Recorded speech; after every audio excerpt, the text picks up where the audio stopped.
తిరుమల శ్రీవారి లడ్డూ వివాదంపై హిందూ సమాజం తీవ్రంగా స్పందించింది. ఈ మేరకు విశాఖలో తమ నిరసనను వ్యక్తపరిచింది. అత్యంత పవిత్రంగా భావించే శ్రీవారి లడ్డూ ప్రసాదంలో జంతువుల కొవ్వులను మిళితం చేయటం దుర్మార్గమని మండిపడింది. ఈ అంశం విస్మయానికి గురి చేసిందని తీవ్ర ఆవేదనను వ్యక్తపరిచారు. ప్రపంచ వ్యాప్తంగా ఉన్న కోట్లాది మంది భక్తుల మనోభావాలను దెబ్బతీసే ఈ చర్యలకు పాల్పడ్డ వారికి ఉరిశిక్ష విధించాలని డిమాండ్ చేశారు. తిరుమల తిరుపతి దేవస్థానంలో అన్యమతస్థులు ఎక్కువగా ఉండటం సరికాదని, ఈ అంశంలో కూటమి ప్రభుత్వం ప్రక్షాళన చర్యలు చేపట్టాలన్నారు. అదేవిధంగా హిందూ ధర్మానికి కట్టుబడి ఉన్న వారినే టీటీడీ బోర్డు సభ్యులుగా నియమించాలని ప్రభుత్వాన్ని కోరారు. తిరుమల తిరుపతి దేవస్థానం అంటే ప్రపంచంలో ఉన్న హిందువులందరికీ అత్యంత పవిత్రమైన క్షేత్రం.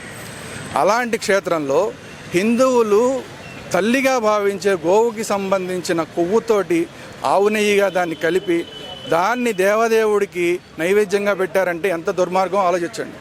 అదేవిధంగా పంది కొవ్వును కలిపారంటున్నారు, ఫిష్ ఆయిల్ కలిపారంటున్నారు. ఇటువంటి దుర్మార్గుల్ని ఉపేక్షించడానికి హిందూ సమాజం సిద్ధంగా లేదు.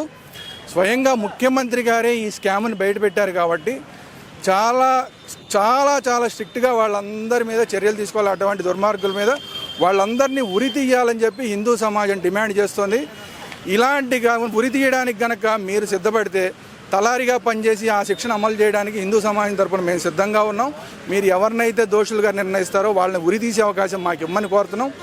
2, హిందూ సమాజంలో ఆల్రెడీ పురాణాల్లో చెప్పి ఉంది, ఇలాంటి విషయాల మీద గరుడ పురాణంలో ఆహారాన్ని కల్తీ చేసే వాళ్ళని కుంభీపాకం చేయాలి అని, అంటే వేడి వేడి సలసలా మరిగే నూనెలో అలాంటి వాళ్ళని బతికుండంగా వేయించాలని చెప్పి గరుడ పురాణం చెప్పింది.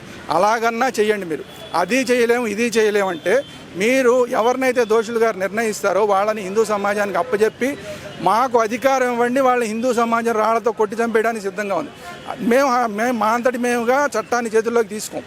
మీరు మాకు ఆ పర్మిషన్ ఇవ్వండి, వాళ్ళందరినీ కొట్టి చంపేయడానికి హిందూ సమాజం సిద్ధంగా ఉంది. ఈ మూడిట్లో ఏ ఆప్షన్ తీసుకుంటారనేది చంద్రబాబు నాయుడు గారి ఇష్టం. అన్నిటికన్నా దీంట్లో ముఖ్యమైన విషయం ఏంటంటే ఇదంతా జరగడానికి కారణం స్వామి మీద భక్తి లేని వాళ్ళందరూ తిరుమలలో టీటీడీ బోర్డులో జాయిన్ అయ్యారు. అదేవిధంగా ఈవోలుగా చైర్మన్లుగా ఉన్నారు. కాబట్టి ఇప్పుడు తెలుగుదేశం పార్టీ ప్రభుత్వం, కూటమి ప్రభుత్వం ఇప్పుడు ఇంకా టీటీడీ ట్రస్ట్ బోర్డును వెయ్యలేదు. కాబట్టి ఇప్పుడు దాకా మీరు ఏ పేర్లు అనుకున్నారు మాకు అనవసరం. కానీ ఇప్పుడు హిందూ సమాజం 100కి 1000 కళ్ళేసి టీటీడీ బోర్డు వైపు చూస్తోంది. మీరు ఏమాత్రం దీన్ని రాజకీయ పునరావాసంగా చేయకండి.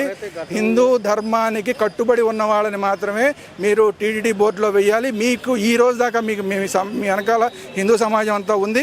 కానీ మీరు టీటీడీ బోర్డులో మాత్రం మళ్ళీ దాన్ని రాజకీయ పునరావాసం చేస్తే మళ్ళీ విమర్శించాల్సిన పరిస్థితులు వస్తాయి.